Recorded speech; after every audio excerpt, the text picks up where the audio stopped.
focus on black issues, but I think some people might say, well, this doesn't affect the black community per se, but it does because white supremacy is global.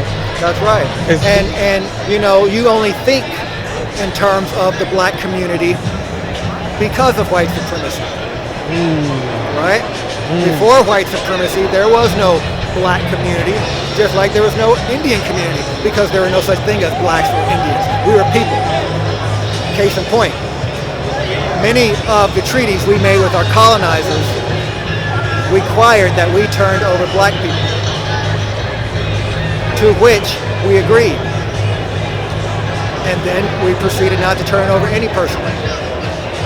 Why is that? Not because we were not true to our word. If we could find some, we would. But the people who are living amongst us from Africa, we didn't consider them to be black. We consider them to be indigenous people who were kidnapped from Africa and brought here to enslaved. And was, you know, whose Indian magic is stronger. Because, make no mistake, what they are doing when they use that logo and the team name, that's sorcery. They're generating energy. They're generating what is called PEP. I mean, that's the purpose of the PEP rally, to bring power and energy within the realm where it's accessible by the people that you want it to be accessible by. So that, and the fact that mascot comes from the Latin masca, meaning sorcerer. I was gonna say that's kind of like an avatar, right? Kind of like. Exactly right.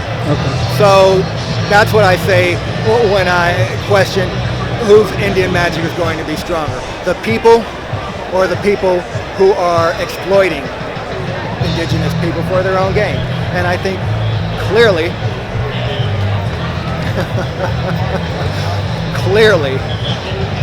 what Russell Means said has come to pass. There are many problems with wahoo, right? And I think the most basic is the fact that an Indian head is a symbol of genocide.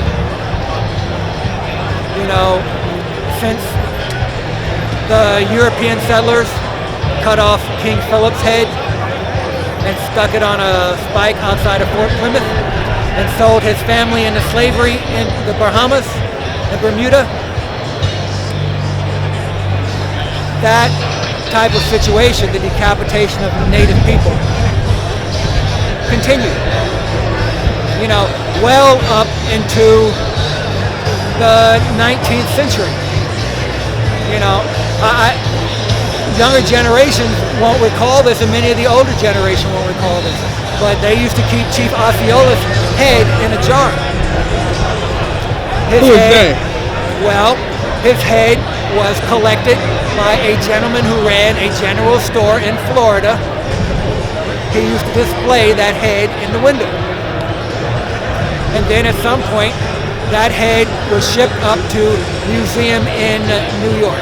I believe it was the Natural History Museum, was subsequently burned down and the head came up missing.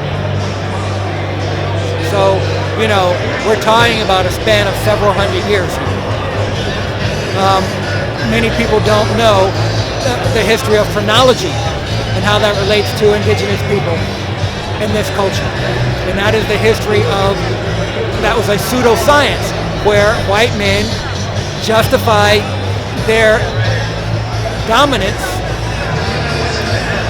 by coming up with a science based on the size and shape of a person's head. And within that pseudoscience, these determinations were made. Women, smaller brain capacity than men, maybe small as children in some extent, so therefore, you know, shouldn't have any rights.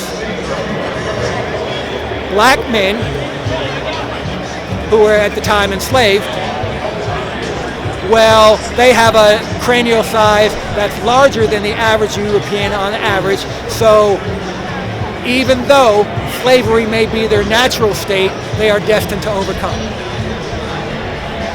Indigenous people, small brain sizes, they're destined to be wiped out. And interesting how that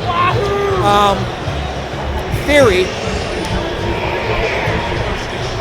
fell in line with the views of the literati of the day. Right? So this is the occult symbolism. So you it's can a kinda symbol say. of genocide. And wahoo as a caricature is therefore mocking mass murder. And so we're told then to accept a caricature, accept a symbol that's mocking mass murder as something that is honoring us. I feel so honored, right? That's like telling a black person that, you know, I'm going to put this noose on the tree and put this Confederate flag underneath it because I'm honoring you, and you're too dumb to realize it. That is the history of this demonstration, right? That's like telling a Jew. Now again, swastikas are an indigenous symbol, Yeah. right? That was taken by the Third Reich and corrupted. As indigenous people, we hold that as sacred. But you don't see us parading it out because it's sacred to us, because we understand that it is offensive to other people. So my friends who are owners, right, of the team, that's like having a swastika prominently displayed and being told that they should feel honored by it at every turn. Do they understand this? Seems simple enough. So the feather itself as a symbol is a sacred symbol. As so many things are with indigenous people, right? So the red feather, depending on who you ask, is a symbol of having shed blood, right? For your people. That's what the feather means? Okay. That's what the red feather means. So Bob Roca, who headed up this demonstration about 10 years ago, who was my predecessor at the Cleveland American Indian Movement, he's Apache. And that is something that red feather definitely means for their culture, right? And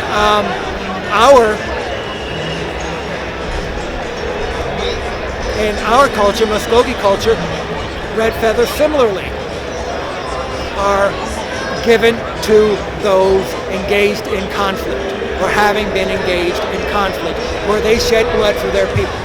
We subsequently have a white feather that is a symbol of peace. Right?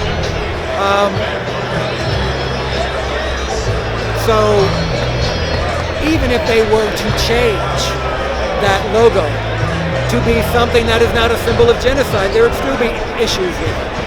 Right? And even if, because, you know, Sports Illustrated did that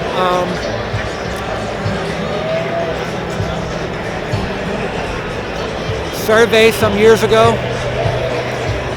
I forget now, it was around 2000, 2001 or so, asking people on certain reservations what they felt about, you know, what's going on at the stadium.